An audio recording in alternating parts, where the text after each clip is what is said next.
Dans la localité de Garden Grove, au cœur du comté de Decatur, en Iowa, Norman Rice, sa femme Jennifer et leur fils Andrew viennent tout juste d'acheter une demeure victorienne datant du 19e siècle. Il était impossible de ne pas tomber amoureux de cette maison.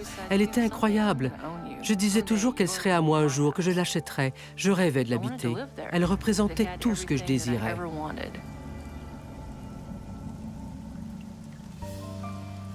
Better than the pictures? It's incredible. En regardant cette maison, on en avait le souffle coupé tellement elle était majestueuse. Hey, what do you think, Andrew? We're gonna live here? Je devais avoir 8 ou 9 ans. On venait de vendre notre ferme et j'étais très enthousiaste à l'idée d'emménager dans cette nouvelle maison. Elle était immense par rapport à la précédente. C'était une maison comme je n'en avais jamais vue auparavant. C'est un riche homme d'affaires et sa femme qui ont fait construire la demeure au tournant du 19e siècle. L'économie de Garden Grove était alors florissante, car c'était un lieu d'expédition de marchandises entre Chicago, Burlington et Quincy. Garden Grove est devenue une ville importante à la fin des années 1800. Plusieurs personnes sont venues s'y établir, car elle était désormais desservie par le train. Son centre-ville comptait de nombreux magasins, boulangeries et merceries, ce qui rendait cette localité très intéressante. Même si elle était située en campagne, on y trouvait les mêmes commodités que dans une grande ville. Jennifer est immédiatement attirée par la maison. J'avais l'impression qu'elle m'appartenait déjà, comme si j'y avais déjà vécu dans le passé. Elle me fascinait. Mais la demeure imposante recèle de sombres secrets du passé.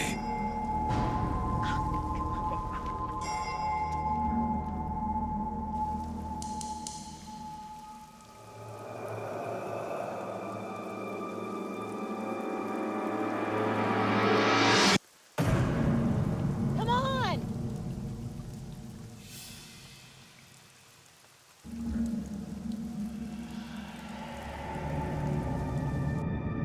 Selon les rumeurs, un horrible drame a eu lieu dans ces murs.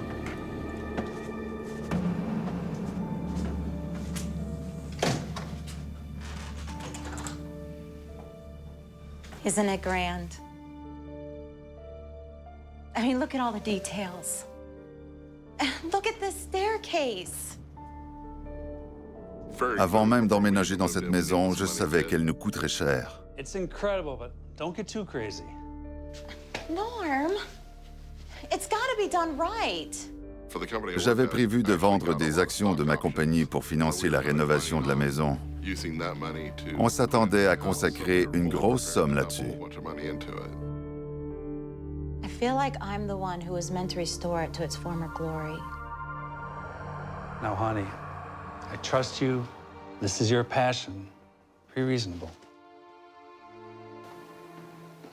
Norman savait que j'aimais cette maison à la folie. Are you sure you're okay with this? Yeah, if you're happy, I'm happy. Au cours des mois suivants, Norman est retenu à 2000 km de Garden Grove, travaillant pour une compagnie informatique située en Arizona. Par la force des choses, Jennifer doit s'occuper toute seule des travaux dans la maison afin que celle-ci puisse accueillir sous peu les membres de la famille. Comme j'étais parti à 90% du temps, cette occupation était bienvenue pour Jennifer. Pendant que je faisais l'aller-retour entre la maison et mon lieu de travail, elle pouvait se consacrer entièrement à la rénovation de la maison, ce qui était valorisant pour elle. Pour l'aider à restaurer la vieille demeure victorienne, Jennifer embauche quelques entrepreneurs, parmi lesquels se trouve un certain Claude. C'était comme une mission pour moi. Je pouvais voir d'avance de quoi la maison aurait l'air et j'adorais ça. C'était comme un canevas sur lequel je pouvais faire ce que j'aimais le plus.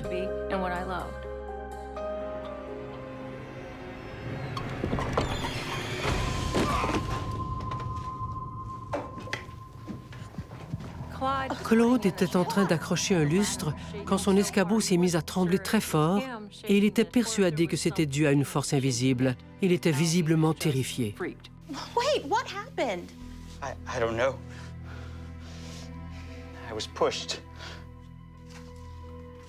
What do you mean? Who pushed you? Il n'a pas voulu me dire ce qui s'était passé, mais il était si bouleversé qu'il peinait à parler et semblait très nerveux. What are you talking about? I don't understand. I have to go. Il m'a alors dit qu'il ne voulait plus venir chez moi. Jennifer est troublée. C'est comme si Claude avait vu un fantôme.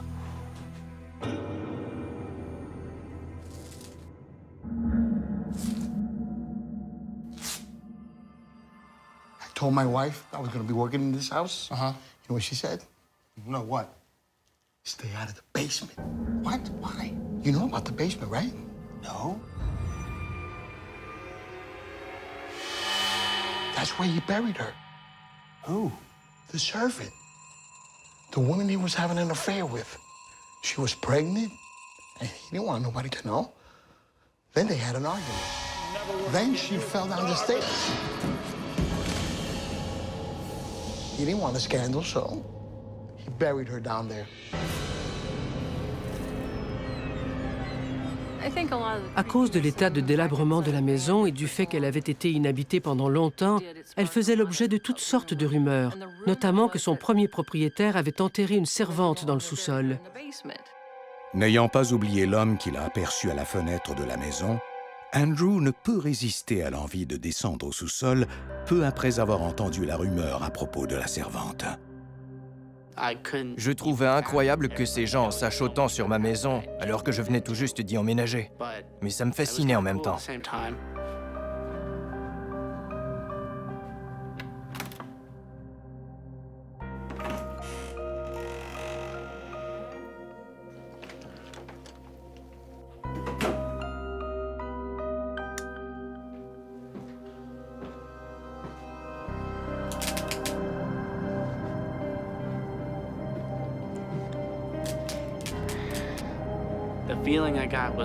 J'ai tout de suite eu l'impression de me trouver sous un tas de briques, tellement l'air était chargé. J'avais du mal à respirer. C'était humide dans ce sous-sol, et il y régnait une odeur de terre mouillée.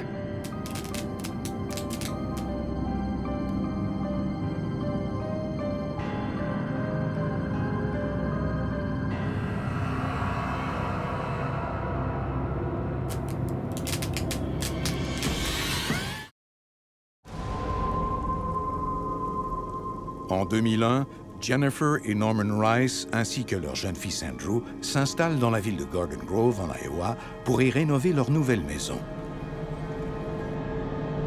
Des rumeurs courent sur la demeure historique, selon lesquelles le sous-sol aurait été le théâtre d'une mort suspecte au 19e siècle et qu'un corps y serait enterré. Les rumeurs se sont propagées à la vitesse de l'éclair. On disait qu'une servante s'était cassé le cou après avoir eu une liaison avec le propriétaire de la maison. Comme il était connu et craignait les représailles, il aurait enterré le corps de la jeune femme dans le sous-sol.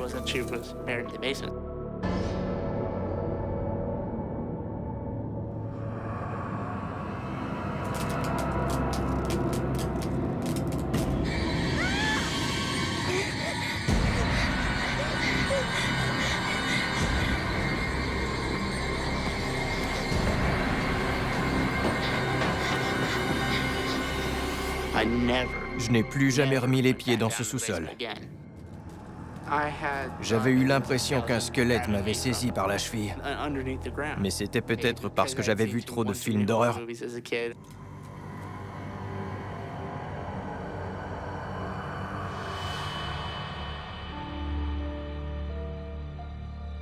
En juillet 2001, la majeure partie des travaux de rénovation ont été faits dans la maison, malgré le fait que les entrepreneurs ont quitté le navire les uns après les autres. Comme Norman est rarement là, Jennifer est forcée de terminer les travaux par elle-même. Elle était très stressée, car les entrepreneurs qui acceptaient de venir travailler chez nous finissaient tous par partir. Jennifer est persuadée que ces départs sont reliés aux rumeurs circulant sur la maison. De son côté, elle ne leur accorde aucune importance. Ces histoires m'agaçaient. J'avais entre les mains une maison au potentiel incroyable et elle occupait toutes mes pensées. Je me fichais de ce que les gens disaient, car j'étais consciente qu'il y a toujours des rumeurs dans les petites villes. Mais plus le temps passait, plus les phénomènes se multipliaient et plus j'étais intriguée. J'entendais des bruits inexplicables. Andrew?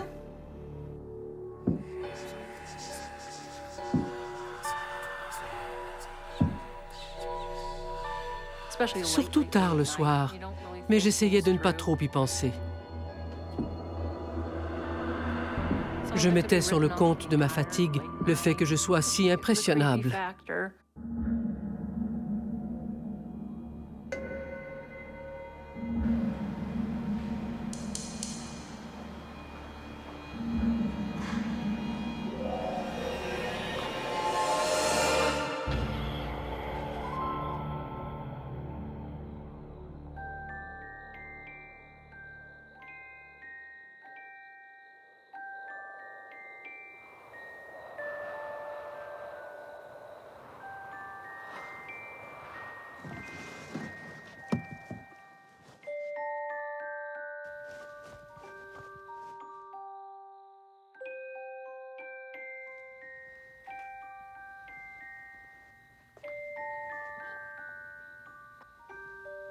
Sleep tight.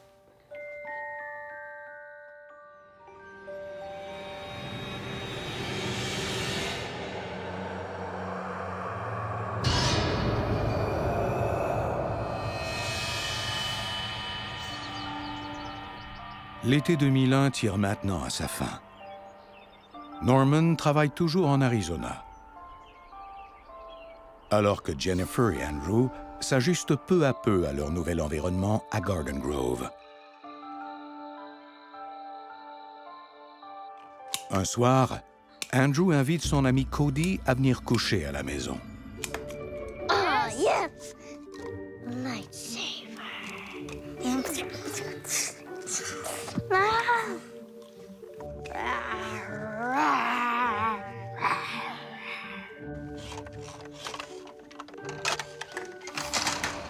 Seriously, Andrew?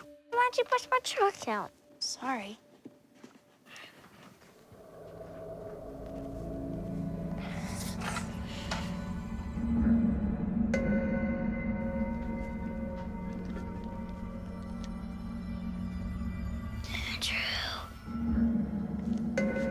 Cody?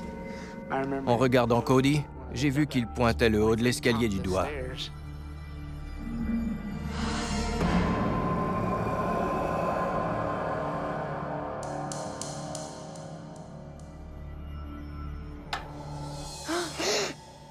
L'homme a alors disparu.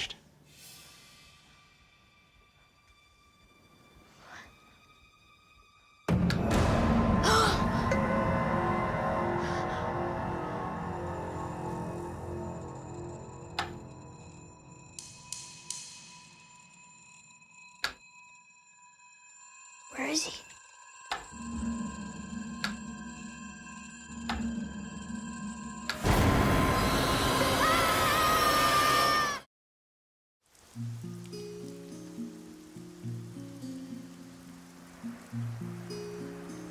Au début, tout allait bien.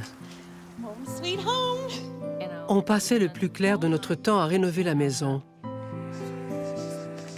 Rapidement, je me suis rendu compte que quelque chose clochait, mais je balayais tout ça du revers de la main, trop heureuse de posséder cette maison dont j'avais tant rêvé.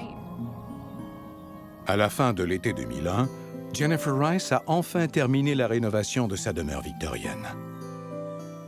Même si elle a appris que des rumeurs couraient selon lesquelles la maison aurait été le théâtre d'une mort tragique, elle n'y prête guère d'attention. Or, de son côté, son fils se retrouve face à face avec un esprit malfaisant.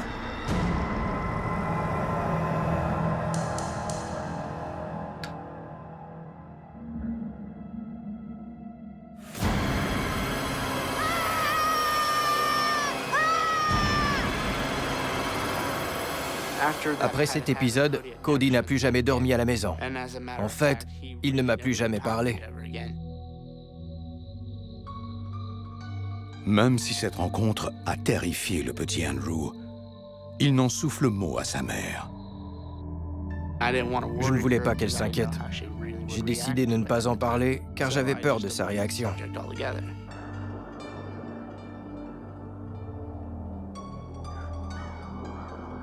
En septembre 2001, la nouvelle de la restauration de l'imposante demeure autrefois abandonnée se propage dans la petite localité de Garden Grove. Les gens venaient frapper à notre porte pour nous dire qu'ils adoraient la maison ou qu'ils avaient connu telle ou telle personne qui y avait vécu et qu'ils rêvaient de visiter les lieux. J'ai alors décidé d'organiser une journée porte ouverte afin que les gens puissent venir voir la maison. I just want to thank you for opening your house to all of us. Oh, well, thank you for coming. Je faisais visiter la maison quand une charmante dame est venue me dire à quel point elle était heureuse que la maison soit enfin rénovée. My great uncle is the banker who built this house. C'était la petite nièce de son premier propriétaire. I know he would be very pleased to see how you're caring for it. Elle avait vu bien des gens emménager dans la maison et la quitter en la laissant se détériorer, et ça lui brisait le cœur. And he and his wife would have been very happy to see a child growing up here.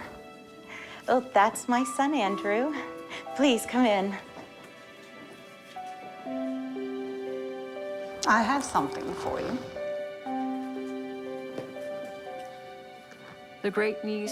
La dame avait apporté un magnifique album.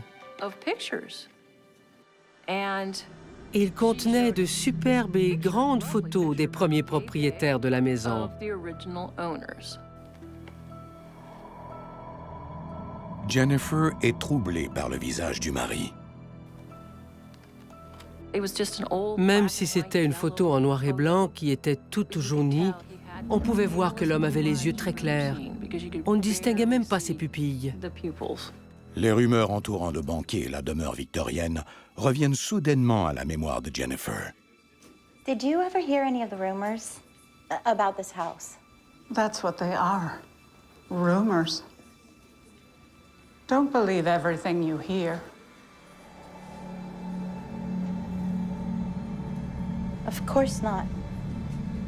Ces gens s'étaient mariés sur le tard. Did they have any children? They wanted children so badly. Ils n'avaient pas pu concevoir un enfant, mais on pouvait voir qu'ils espéraient en avoir un, car ils avaient aménagé une chambre d'enfant juste à côté de la chambre principale. That's my son Andrew's room. Andrew, come here, sweetie.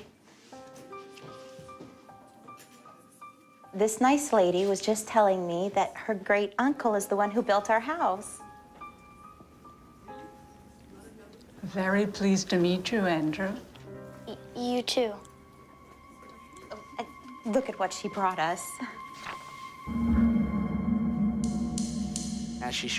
En regardant ces photos, je me suis rendu compte que le visage du banquier m'était familier. C'était l'homme que j'avais aperçu en arrivant à la maison le premier jour, puis que j'avais revu en haut de l'escalier.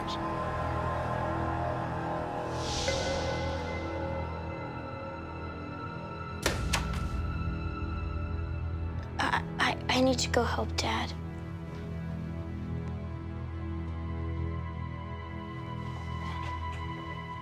I'm sorry. I don't even know what that was about.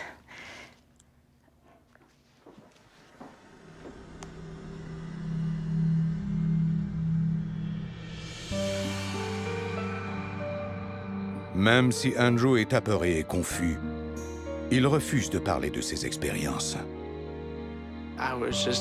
J'étais ni plus ni moins dans le déni. Je me disais que tout ça, ce n'était que mon imagination. Je tentais de chasser ces phénomènes de mon esprit et de plus y penser.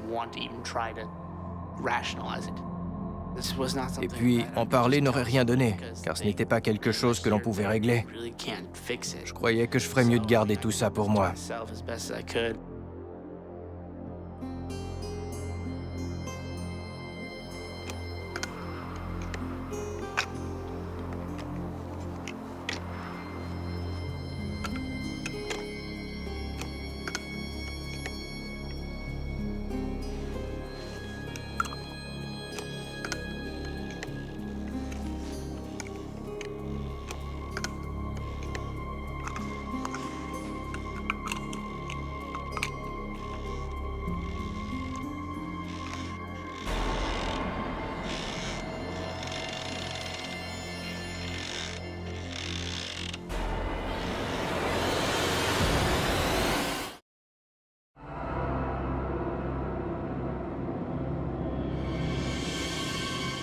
Depuis sa rencontre terrifiante avec un esprit dans le sous-sol, le petit Andrew Rice sent une présence inquiétante dans sa maison du 19e siècle, située à Garden Grove, en Iowa.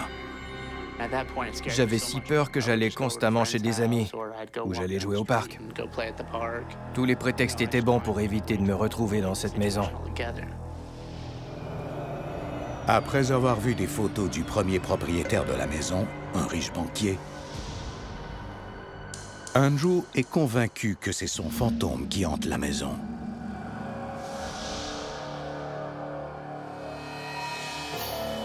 Norman, son père, qui est presque toujours parti, ne sait rien de la situation. J'ai un travail stressant. Je développe des logiciels et je dois constamment me déplacer. Ma famille ne voulait pas que je me fasse du souci avec ça. Personne ne me parlait de quoi que ce soit. Comme mon père était toujours au loin, il ignorait ce qui se passait chez nous.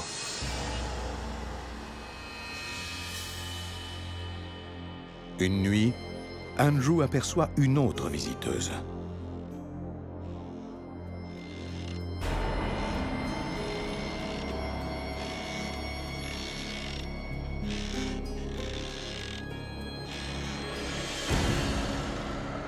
En soulevant les yeux, j'ai vu qu'une femme était assise dans ma chaise berçante. Même si cette vision trouble Andrew au plus haut point, il reconnaît sans mal la femme. Je l'avais déjà vue auparavant. Après un moment, j'ai su que c'était la femme du banquier.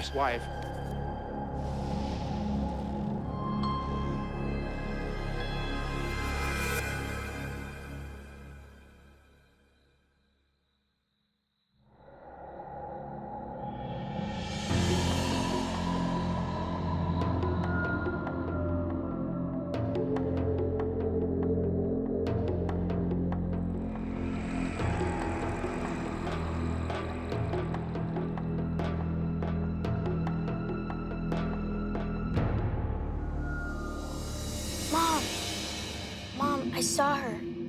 The woman in the photo. The banker's wife. She was sitting in the rocking chair in my room.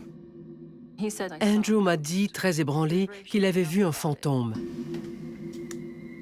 It's okay. Maybe you're just dreaming. Sachant qu'il est facile de se faire peur à soi-même quand on est seul et qu'on laisse libre cours à ses pensées, on avait pris l'habitude de faire fi de nos appréhensions.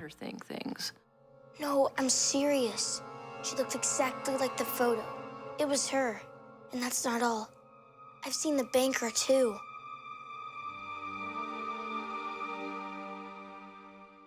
Maybe they're friendly ghosts. They always wanted to have children. And your bedroom was supposed to be the nursery. Maybe that's why they're drawn to you. Or that's why they come to you. Ma mère m'a assuré que cette femme ne me voulait aucun mal, qu'elle veillait plutôt sur moi. Et elle a ajouté de ne pas m'en faire avec ça. You want to sleep in here tonight?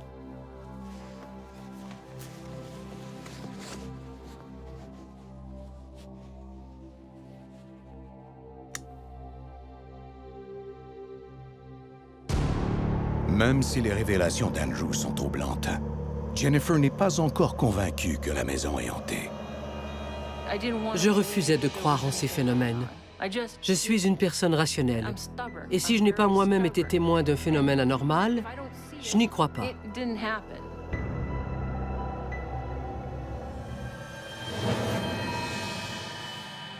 Nous sommes en janvier 2002.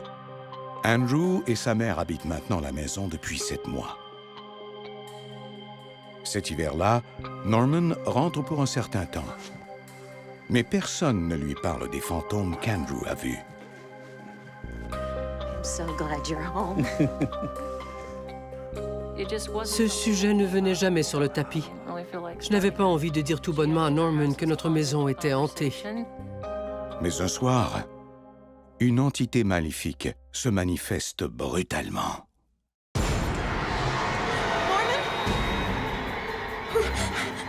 On a senti qu'une force nous soulevait. Et on est alors retombé dans le lit. On a soudainement été réveillés par une entité sombre, comme une présence inquiétante. What was that? You felt it too, right? Yes. Rien ne pouvait justifier ce qui s'était passé. Et c'était la première fois que je ne pouvais pas expliquer un phénomène. On était deux à avoir vécu cet événement. Comme on pouvait en parler, c'était donc réel. Ce n'était pas un rêve. Jennifer ne peut plus nier la vérité. Norman, I have something to tell you. I think the house is haunted. By what? Ghosts? Yes. A banker and his wife. They lived here in the 19th century. Andrew's been seeing them. Jennifer m'a alors parlé des apparitions dont Andrew avait été témoin et dont je ne savais rien. There's a rumor around town. The banker had a servant girl who was pregnant. I will have you thrown out and you'll starve in the streets. She died here. And they buried her in our basement. In our basement? Why'd you wait so long to tell me? I thought if we ignored it, it would just go away. But now this... We both felt it. There's something here. You just want to pack up and leave? No. There's nothing more to talk about, is there? C'était comme si Norman me blâmait de la situation. Ne pouvant plus lui parler de ces phénomènes, je me sentais très seule et démoralisée. Je ne voulais plus créer de remous en abordant ce sujet. Mais maintenant que Norman est au fait de ces phénomènes, il éprouve de l'appréhension lorsqu'il se trouve dans la maison. Il ne s'y sent plus bienvenu. Je souffrais presque de dépression. J'avais consacré une grosse somme d'argent à la rénovation de cette maison et je ne pouvais pas me résoudre à penser que des esprits voulaient m'en chasser.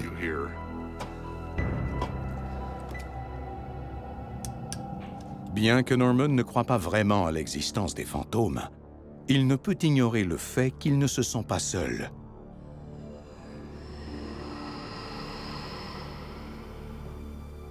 Et qu'une présence se tapit toujours dans le sous-sol.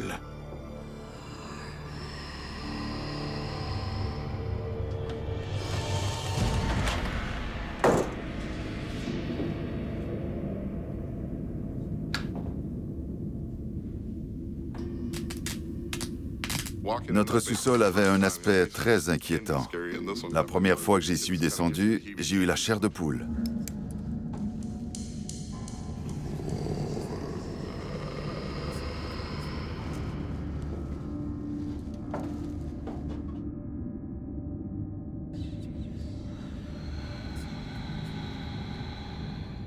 Une masse énorme bloquait la lumière provenant de la fenêtre.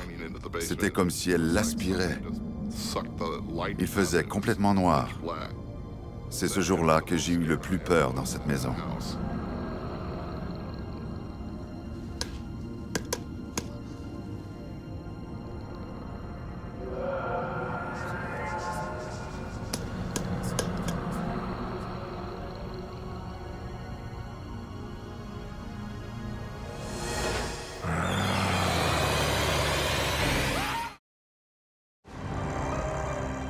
En Iowa, la famille Rice vit dans une maison victorienne datant du 19e siècle depuis maintenant 1 an et demi.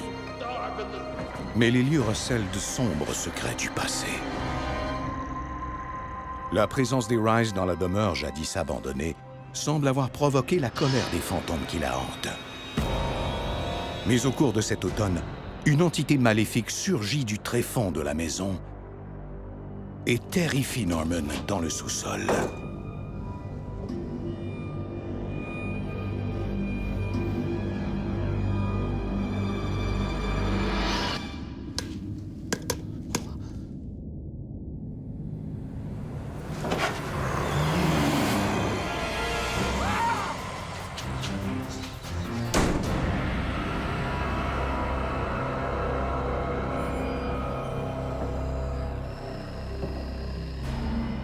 Le comportement de ce dernier change alors du tout au tout.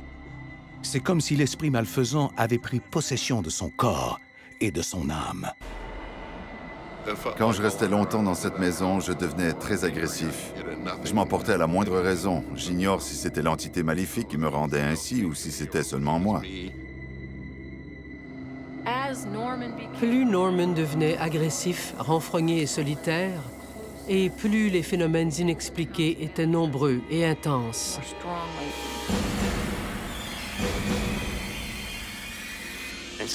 J'avais si peur que j'en étais presque paralysé. La situation empirait, et j'étais comme engourdi. Heureusement, à cause de son travail, Norman doit souvent s'absenter pendant plusieurs semaines, ce qui procure un soulagement aux autres membres de la famille. Au moins, on n'avait plus à subir les cris et les accès de colère de Norman et à craindre de le voir s'emporter à la moindre raison. Même si c'est triste à dire, j'étais soulagée de le voir partir. Même si Norman n'est pas là, toutefois, l'esprit malfaisant qui vient de se réveiller représente toujours une menace pour Jennifer et Andrew. On revenait de la messe quand j'ai vu qu'il y avait un message sur le répondeur. J'ai pensé que c'était mon ami car il avait l'habitude de m'appeler pour m'inviter à aller jouer avec lui. Honey, what are you doing? It's broken. No, it's not.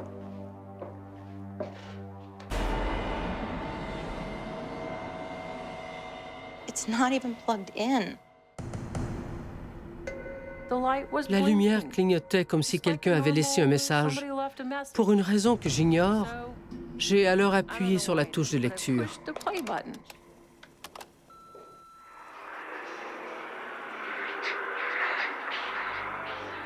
On a entendu une voix qui n'avait rien d'humain. En montant le volume, toutefois, on a parfaitement pu comprendre ce qu'elle disait.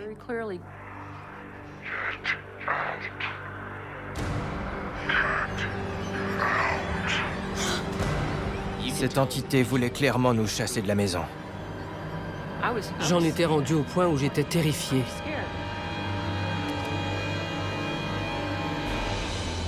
Désespérée, Jennifer en vient alors à son dernier recours, l'Église. Quelques semaines plus tard, des paroissiens viennent bénir la maison. L'entité maléfique les attire aussitôt dans le sous-sol. In the name of Jesus Christ, we dedicate this home as a sacred edifice. Les gens s'étaient postés un peu partout dans le sous-sol et priaient tous une Bible dans les mains. Lord, we ask that you protect this home so that Norman, Jennifer, and Andrew Rice can worship and grow spiritually in peace. Amen. Amen.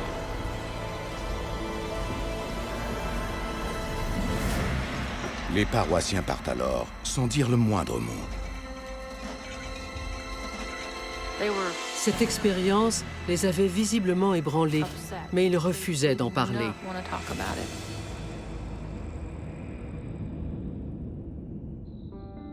Maintenant que la maison a été bénie, Jennifer est remplie d'espoir. J'étais persuadée que tout irait pour le mieux, car j'avais choisi des personnes fortes et résolues pour bénir ma maison. J'étais donc remplie d'espoir.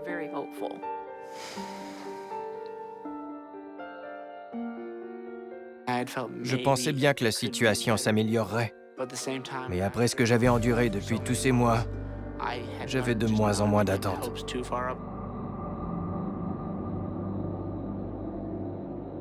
Son mari étant à l'extérieur de la ville, Jennifer essaie de rester forte pour Andrew.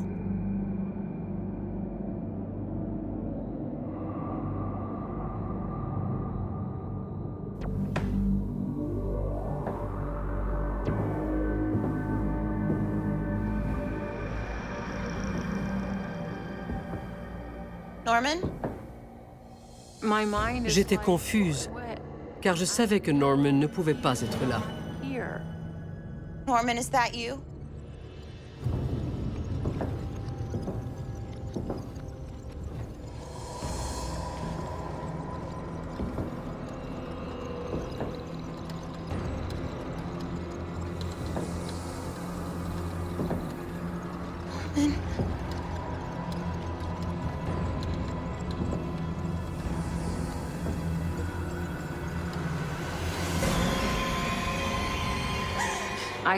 J'ignorais quelle était cette chose devant moi.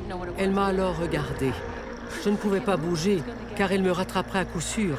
J'avais l'impression que j'allais mourir victime d'une crise cardiaque. Je ne peux même pas vous décrire la terreur que je ressentais. Cette entité pouvait faire tout ce qu'elle voulait pour nous faire peur.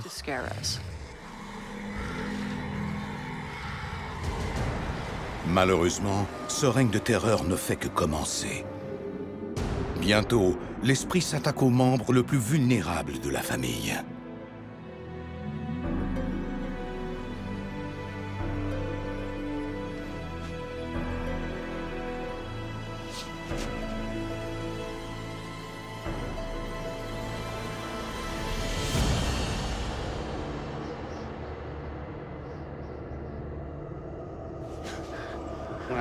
J'ai levé les yeux et j'ai vu quelque chose qui ressemblait à Batman. C'était une énorme masse sombre.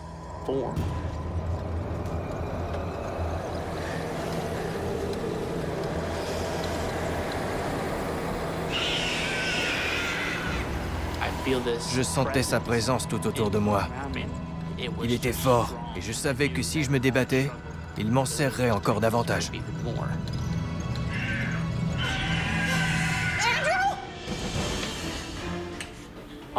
Je ne voulais qu'une chose, aller chercher Andrew pour qu'on puisse s'enfuir ensemble.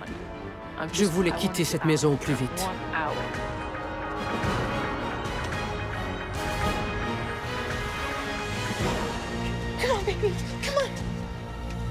Ma mère n'a même pas pris ses chaussures. Elle m'a saisi et on est sorti.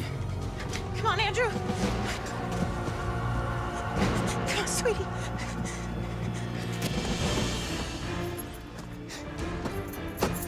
It's okay, sweetie. It's okay. J'avais si peur que je n'osais même pas regarder dans mon rétroviseur, de crainte de voir cette chose à bord de la voiture. J'en avais assez, je ne pouvais plus supporter ça. J'étais prête à vendre la maison et à aller vivre ailleurs. En novembre 2004, après 3 années de terreur, les Rice vendent finalement leur imposante demeure. Bien entendu, j'avais le cœur brisé de quitter la maison de mes rêves, mais on avait assez souffert comme ça. On devait partir. Et tout recommencer à neuf. On a capitulé. On ne voulait plus se battre. Mais je suis heureux qu'on ait décidé de vendre cette maison, car on dirait que c'est en la quittant que notre famille a pu se remettre sur pied. Et la famille, c'est bien plus important qu'une maison. Après la vente de cette maison, tout est revenu à la normale. L'endroit où l'on s'était installé était charmant et paisible. On ne se sentait plus aussi inquiet, et mon père est redevenu le père qu'il était auparavant. Malgré tout, quelques années plus tard, Jennifer est incapable de mettre cette histoire de côté. Elle voudrait obtenir des réponses à propos de la terrible épreuve vécue par les siens. 5 années s'étaient écoulées et je ressentais le besoin de savoir si ces événements étaient dus à des fantômes ou s'ils n'étaient que le fruit de notre imagination. Je suis alors allé frapper à la porte de la maison, mais personne n'est venu me répondre. Aujourd'hui encore, Jennifer ignore si les nouveaux occupants de la maison ont aussi été témoins de phénomènes paranormaux.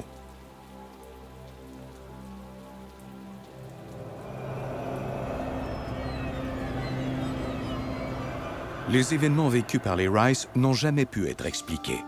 Et nul ne sait quelle était la présence inquiétante qui restait tapie dans le sous-sol. L'entité a trouvé en nous une source d'énergie dont elle pouvait se nourrir. J'éprouvais de la peur, ma mère de la nervosité et mon père de la colère. Toutes ces formes d'énergie négative ont alimenté cet esprit malfaisant.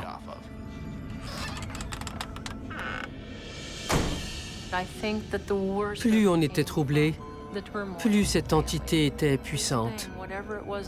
Son but premier était de nous diviser et d'avoir raison de nous. J'espère que plus personne ne subira ce genre d'épreuve.